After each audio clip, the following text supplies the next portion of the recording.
Buddhism, particularly Vajrayana and Dzogchen, claim to address all aspects of the mind.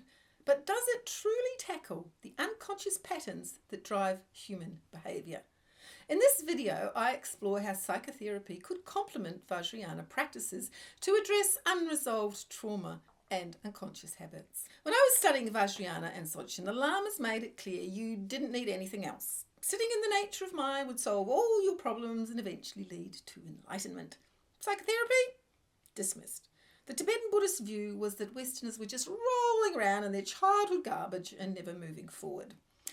Now, I'll admit there's some truth to that criticism. Psychotherapy can sometimes feel like an endless loop of rehashing the past with an unskillful therapist. But the idea that Tibetan Buddhism alone solves all problems, well, that's naive. The abusive behaviour of some of the lamas show us quite clearly that Tibetan Buddhist practice alone does not an enlightened being make. It might have been enough in traditional Tibetan society where rituals and cultural practices might have addressed trauma in ways we don't understand, but it's clearly not working well enough in today's world. Vajrayana practices like Vajrasattva healing practice are designed to clear out negative karma and unconscious patterns. In theory, this should help practitioners realise Dzogchen, the nature of mind, but in practice it often doesn't. Because clearly Vajrayana doesn't stop lamas from being psychologically unsound, abusive, neurotic beings. Why? Because as it's practiced today, it just doesn't address the hidden drivers in the unconscious mind. It doesn't encourage one to look at the contents of our mind, be it conscious or unconscious. Rather, it encourages us to bypass it. We see this in lamas who can transmit profound teachings while also being abusive or deeply flawed in their personal lives. They may access the nature of mind during meditation, but their unresolved unconscious patterns remain active and dictate their everyday behaviour. And that's where I think Jung's work on the unconscious mind comes in. So Jung's concept of the unconscious mind aligns remarkably well with the Tibetan Buddhist idea of the Sambogakaya, the realm of thoughts, dreams, imagination and creativity. In Tibetan Buddhism, the Sambogakaya is one of the three realms, levels or bodies of existence. So we have the Numanakaya, which is the physical reality. We have Sambogakaya, which is the imaginative realm. And we have the Dharmakaya, which is the formless realm from which everything springs. The Dharmakaya is the luminous, empty, formless nature of reality. Now the Sambogakaya, where deities, dreams and fantasies reside, is strikingly similar to Jung's unconscious mind, which is a repository of symbols, archetypes and shadow figures that drive human behaviour. Think of the Tibetan deities. Are they not symbols, archetypes and shadow figures? And they relate particularly strongly to Jung's idea of a collective unconscious, a universal reservoir of innate primordial images and patterns called archetypes that's shared by all human beings across cultures and generations. Now, Jung believed that the collective unconscious level of mind profoundly influences human experience and psychological development. Now, Vajrayana works on the same premise. For instance, the teachings say that deity practice purifies the practitioner's karma. Jungian psychologists would say that working with the unconscious mind heals emotional wounds and trauma. So they're both essentially trying to do the same thing, which is to clear out the mental junk that stops one being a fully integrated human being, in Jungian terms, or one ready for Dzogchen or Mahamudra practice in Vajrayana terms. The flaw in Vajrayana, at least as it's commonly taught today, is that it doesn't work specifically with an individual's psychological issues. It's all rather generic, and therefore it's not nearly as powerful as it could be. If you don't know what you're trying to wash away with the Vajrasattva's nectar flow, it's not nearly as effective as it would be if you knew exactly what you needed to work with. Jung believed that the unconscious mind communicates through symbols and images, which can be explored through dreams, active imagination, and creative expression. Engaging with and interpreting these symbolic messages gives us insight into our unconscious motivations and conflicts, so we can become a fully integrated human being, no longer driven by unconscious elements of our psyche. Through creative methods like active imagination and art therapy, we can unravel the patterns that trap us, the emotions, habits, karma, and concepts that keep us stuck. Just like the Buddhist 4 obscurations: emotional, habitual, karmic, and conceptual. Jung's system of thought, however, does not transcend mind as Buddhism does. It doesn't go that far.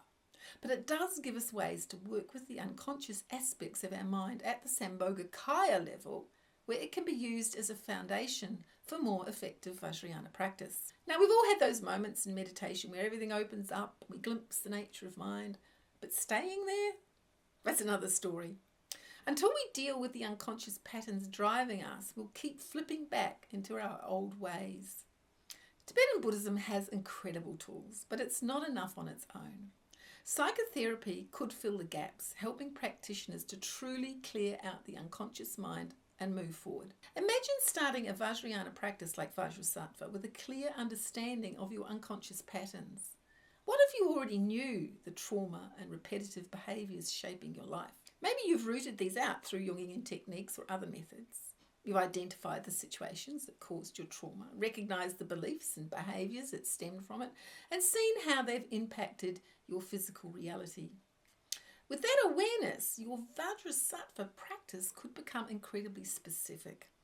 Instead of vaguely clearing karma for bad things you've done, you'd be addressing the root causes of those actions. You'd be actively working on the patterns driving your behaviour.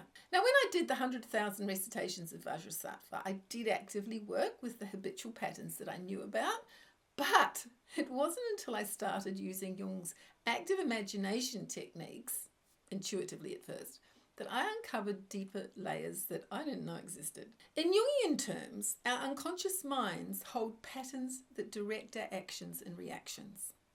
These patterns often stem from past trauma and manifest as habitual responses in the present. I discovered the truth of this when I worked with a psychologist after experiencing bursts of anger that seemed disproportionate to the present situation. After a bit of investigation, she explained that these were trauma reactions, responses rooted in the past, not the present. I looked back over my childhood and I began to see patterns I hadn't recognised before. With her help, I located the causes and began addressing them. Now, once you've done this kind of introspective work, Vajrayana practices can target those patterns directly, working on the same level where they exist, and that makes them incredibly powerful. When you're aware of these patterns, Vajrasattva's cleansing light can actively break through them. And this is where Vajrayana has so much potential, but can easily fall short because there's no emphasis on personal introspection that could bring such things to light. Any issues we have are supposed to just dissolve in an empty, open, aware state. And while they might fall away temporarily, they'll always pull you back unless you've dealt with them. We can't stay in a state of pure awareness if unresolved psychological issues are dragging you down. That's why I see the work I do with therapeutic art as so important. It helps uncover those hidden aspects of ourselves so we can minimise the impact of past trauma. But how does Dzogchen relate to all this? Well, Vajrayana is supposed to clear the psychological obscurations holding you back from recognising Dzogchen. It works on the level of the unconscious mind, addressing karmic, emotional, habitual and cognitive obscurations. And psychotherapy aims to do the same, though the therapist won't see it in those terms. And when you have something specific to work with in Vajrayana, then it becomes particularly effective at cutting through those barriers and allowing you to experience the fullness of the Dharmakaya in Dzogchen practice. This is why those abusive lamas need psychotherapy. They need to be aware of their own issues so they can do Vajrayana practice in a very specifically, personally targeted way. And it's also why my forays into active imagination and introspective art therapy aren't a diversion or a distraction from my spiritual practice. Rather, they're a way of making the practice more powerful because I know exactly what I need to work with when I practice Vajrayana. If you like the idea of investigating those parts of yourself that Vajrayana ignored, or you just like to follow my personal journey, then pick up my latest book, Psychimagination into the Underworld. It combines my personal reflections and artwork with introspective art exercises designed to help you to get to know what's hiding in your own unconscious mind. And do subscribe to my Psychimagination YouTube channel to get my inspirational video art and chats about introspective art, imaginative meditation, and living a fulfilling neurodivergent life. Link in the description. Oh, and do leave some comments. Let me know what you think about this idea of mine as Jung's unconscious relating to the Sambogakaya.